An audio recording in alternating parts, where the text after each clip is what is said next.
From the studios of Farm Journal Broadcast, this is AgDay.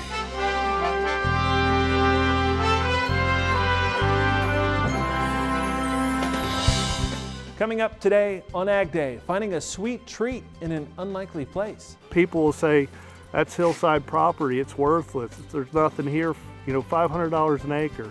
But there's maple trees all over these hills. New hope in the fight against a disease that has wiped out 75% of Florida's orange production. I'm Betsy Gibbon. USDA says herd expansion is coming to an end. So what does that mean for prices? We'll have more at the National Cattlemen's Convention and NCBA trade show. As winter returns in the form of a powerful storm that's moving across the country right now.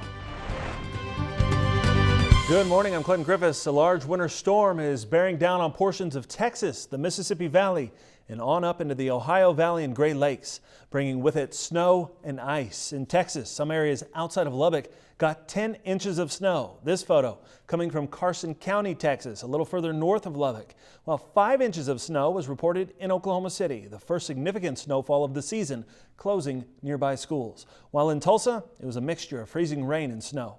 Meteorologist Cindy Clausen joins us, and Cindy, you've been tracking this all week, and this storm is massive.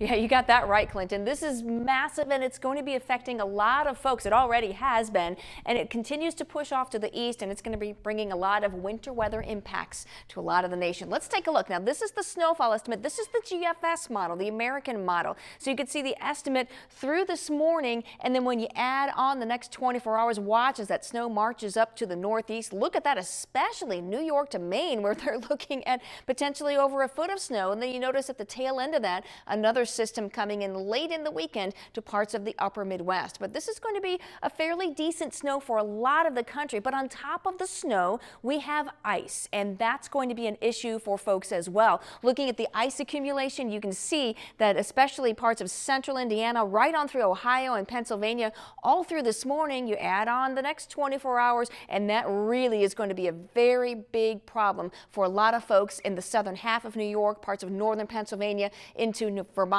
New Hampshire, and Maine as well. We're going to talk a lot more about this system coming up in just a few minutes. Clinton? The cattle industry is gathering in San Antonio, Texas for the National Cattlemen's Convention and NCBA trade show. AgDay national reporter Betsy Gibbon is at the show. And Betsy, the industry is still digesting new cattle inventory numbers from USDA. Clinton, USDA's cattle inventory report shows herd expansion is coming to an end, which would normally be good news for cattle prices. But with this cattle market, there's more in play besides basic supply and demand. The total inventory as of January 1 is 94.4 million head, down slightly from the 94.8 million head a year ago. Not a surprise to the industry. The herd expansions historically last 5 to 6 years. And we are in that 5th to 6th year of the expansion. Analysts credit part of the dip due to a lack of forage in places like the southern plains, flooding in the Midwest, and blizzards in the northern plains. There probably wasn't as good a breed back from cows. There's probably guys that slaughtered cows that had lost their calf instead of running the cow without a calf. Despite bullish reports, the livestock markets are being driven by the news around the coronavirus. We are concerned it'll probably delay the impact of these trade flows that we've been so excited about the last couple of months. We think coronavirus is going to have a significant impact, not just on Chinese economic growth, but overall Asia economic growth. Some analysts say if the coronavirus can be contained, prices could really improve this year. We'll run generally in the mid 120s for the first quarter. I think we have the opportunity to get up and probably higher than 130 as we get on into April. Fat cattle? Fat cattle. And then as we go into the fall, I think we have the opportunity to be back, hovering around, 120 to 125 again. And I think it maybe is acting fairly seasonal, where we have a pullback right here, a spring rally. But I think the summer months and in the fall, giving no potential for a black swan event like we had last year with the Tyson fire, prices should be pretty decent. Of course, we have to mention demand, and the livestock industry is very optimistic, especially when you look at some of these trade deals which will now come down the pipeline. We'll talk about that tomorrow on AgDay. Reporting here in San Antonio, Texas, I'm Betsy Gibbon. New information is coming out on Iowa's caucuses after several hours of chaos where technical problems marred the process, forcing officials to apologize. According to partial results released by the Iowa Democratic Party, former South Bend, Indiana Mayor Pete Buttigieg is holding a slight lead over Bernie Sanders. The opening contest in the Democratic race for the presidential nomination happening in the heart of farm country. Republicans also caucusing in Iowa, with President Trump declared the winner. The next contest is the New Hampshire primary this coming Tuesday. U.S. stocks and even some commodities traded higher on Wednesday. It comes amid growing hopes for the development of a drug to treat the deadly coronavirus. Chinese state media reporting researchers at one university have found 2 drugs that can treat people with the virus. Meanwhile, a UK research team is also claiming they have made a significant breakthrough in coming up with a vaccine. But the death toll from the virus continues to rise, with total deaths now at almost 500 and more than 24,000 people sickened. And a new problem for China, the country now apparently dealing with an outbreak of avian influenza. The Chinese Ministry of Agriculture saying H5N1 was discovered on a poultry farm in the southern province of Hunan. Nearly 18,000 chickens had to be culled. The strain is being called highly pathogenic. Experts say while it can be transmitted to humans, it is rare. Even though there's a Phase 1 trade deal with China, the USDA is continuing to acknowledge the impact the trade war has had on producers. As we first told you earlier this week, it's announced a 3rd round of trade aid will be showing up in farmers' bank accounts by the end of the week. Secretary Sonny Perdue saying it will be the 3rd and final tranche of 2019 Market Facilitation Program payments. Now, last year, the president authorized the USDA to provide up to $16 billion to producers following that trade war with China. Many analysts I spoke with at this year's Top Producer Summit in Chicago say these payments are helping keep many farmers in the game. If we didn't have MFP this year, we would have had a lot of difficulty across the Midwest, in my opinion. And that's true also in other parts of the country. So that MFP payment was really, filled the gap.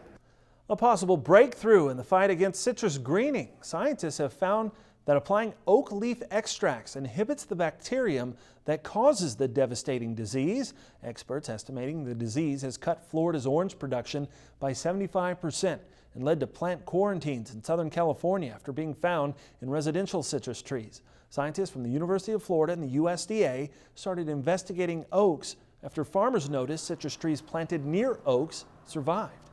Well, if you love celery, apparently you aren't alone. The crunchy snack topping all other fresh commodities in retail sales growth for 2019, and it wasn't even close. Now, this comes from our partners over at the Packer. Celery retail sales rose by more than 25% in 2019 compared to the year prior. That includes both organic and conventional sales. The next closest contender was broccoli at 8%. Now, part of the strong demand came after a book was released touting the healing power of celery juice. Prices per carton topped $60 last April. This year, it's more like $8.50 to $10 per carton, but shipments are still trending higher. Still ahead, we head back out to this year's Cattlemen's Convention and a familiar name that could bring big changes to the industry, plus maple syrup from somewhere other than Vermont in the country.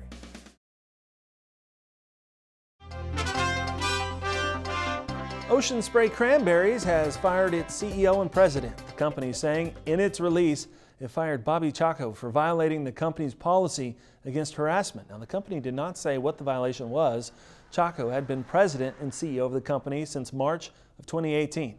Ocean Spray says it has begun the search for a permanent CEO. For now, the company named James White as interim CEO. The company is a cranberry cooperative of more than 700 farmer families. On Wednesday, soybean prices moved near 8-month lows. There also is talk about China buying about 10 cargoes of Brazilian soybeans this week. Here's an update from the CME.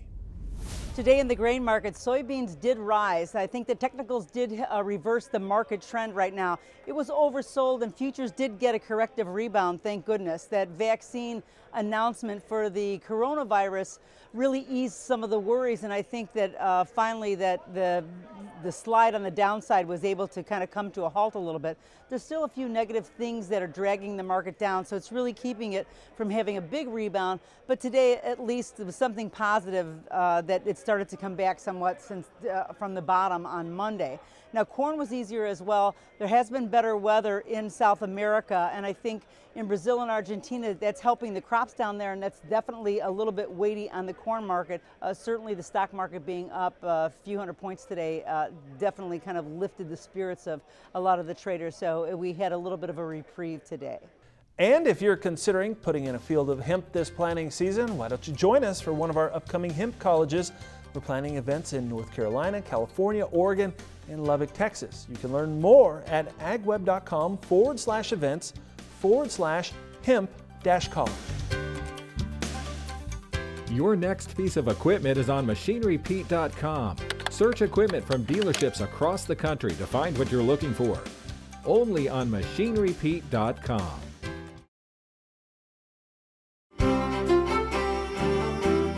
Meteorologist Cindy Clausen taking a look at the weather map. And Cindy, this is one of those weeks where we're really watching these storm systems closely. Oh, absolutely. Because big impacts here. Yeah, and more than one storm, but we have one main system it's a large and complicated storm. We've already heard about how this storm has impacted folks in Texas and Oklahoma. Well, this is moving to the east today, so we're going to see a lot of moisture in the southeast in the form of rain, but you could see where the ice is, where that orange color is, and a fair amount of snow on the north side of that storm, Missouri up through the Great Lakes and into the northeastern United States. So this is a very large storm. It's a very powerful storm as well. Other parts of the country to watch, we do have a front that's sinking down from the north. It itself isn't super powerful, just combining forces a little bit with our eastern storm. And we got a low that's going to be moving to the south into parts of the Plains states. And of course, we're going to continue to see that unsettled weather in the Pacific Northwest. So the next 24 hours, that low makes very slow movement. That keeps that ice and that snow, especially from the eastern Great Lakes to the northeast, and a lot more rain coming for parts of the southeastern United States. Overnight we go. The low still making very little movement, so a lot of rain, but then we start bringing in the cold air on the backside of that low, so that's going to start affecting parts of Ohio and Kentucky, especially as you start getting into some of those higher elevations, if you will. More snow for the northeast. You can see that low tracking down into the plains. We'll start seeing a little snow there as well, and we'll continue to see rain and higher elevation snow in the northwest.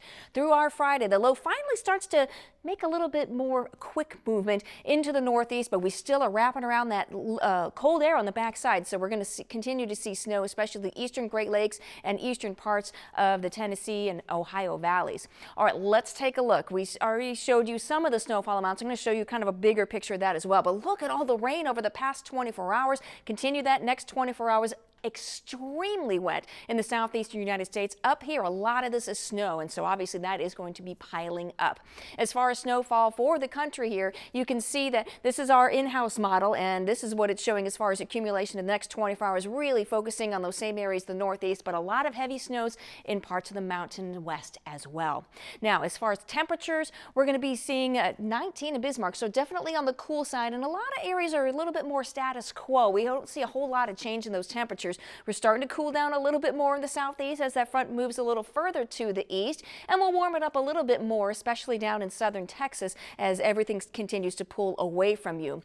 Quick look at the jet stream. We do have that big trough, so all that stormy weather on the east side of that and some cooler temperatures. That's all going to even out as we get later into the weekend, but watch what happens next week. We start a trough in the west, and it gets really interesting as we get towards Wednesday and Thursday with some cold air coming in to especially northern California there, so some interesting and stormy weather in store for parts of the west. That's a look at your national forecast. Now let's check on the weather where you live. Hurley, New Mexico, sunny and warmer for you today with a high of 50 degrees. Cottonwood, Minnesota, some light snow possible and a high of 28. And Middleburg, New York, yikes, freezing rain, sleet, some rain in the afternoon, high of 38. Still ahead, America's largest retailer gets into the beef business. We'll have more from this year's Cattlemen's Convention on what it could mean for the industry. Join us at World Ag Expo, February 11th through the 13th in Tulare, California at the International Agri Center. Go to worldagexpo.com/buy-tickets and use promo code FARMJOURNAL to save $3 per ticket ordered online. Tickets are $15 at the gate.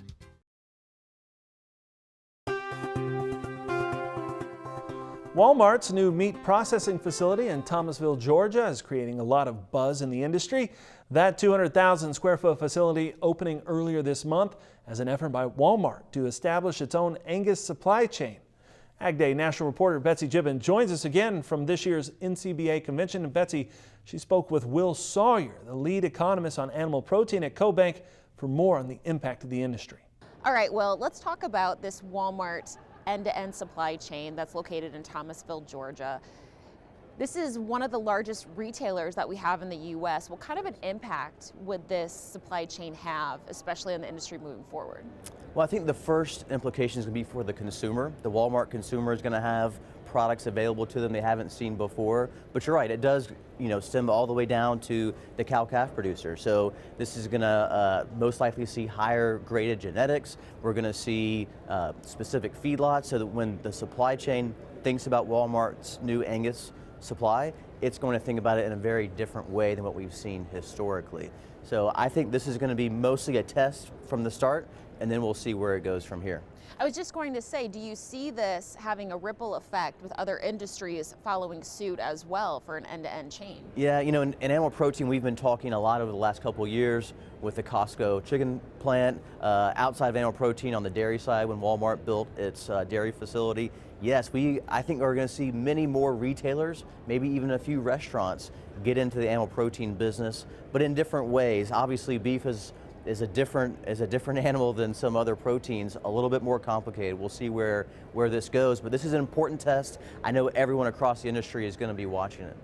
When you look at something like this, could this potentially eliminate the middleman or eliminate the packer or whatnot to have an end-to-end supply chain like this? Not where we are today. As we know, beef packing capacity is in short supply. So right now, this may eventually, one day, if the test goes well, we could see additional beef packing capacity. Who might own that capacity? That could be interesting.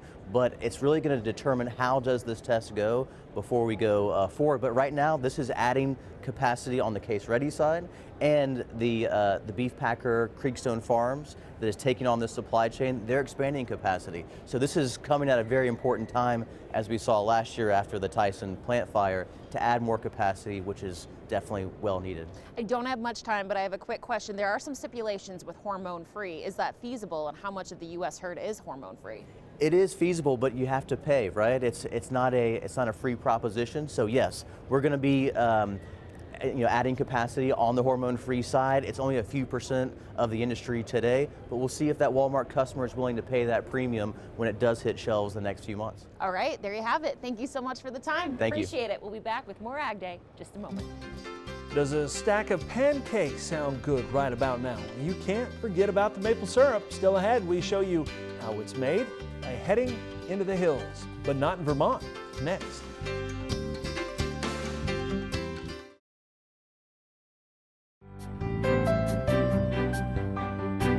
You just can't eat a stack of flapjacks in the morning without adding the maple syrup on top. And this time of year, trees are being tapped and the sap is just starting to run. But it isn't just happening in states like Vermont. Jeff Franklin shows us what's going on in Kentucky. Well, maple syrup is sweet, delicious. It makes anything better. We have this resource. Well, that's one thing that Letcher County has is trees. This doesn't take the tree down, so it's not there anymore. Cheryl and Seth Long are producing maple syrup at their Southdown farm in Letcher County. It is a rugged terrain in the mountains of eastern Kentucky, and what some would term as not worth much, Seth sees it differently. Look around, people will say, that's hillside property, it's worthless, there's nothing here, $500 an acre. But there's maple trees all over these hills, and we can tap into an untapped resource. The Longs built this sugar house thanks to a small farmer's grant from Kentucky State University, where they cook the sap collected from the maple trees on their farm. It's one of the reasons we're so excited about the possibilities for maple syrup in this area, because we've got the mountains, we've got the trees, and it creates a natural vacuum. So you don't have as much initial startup cost as you might if you had to get a vacuum system and all that.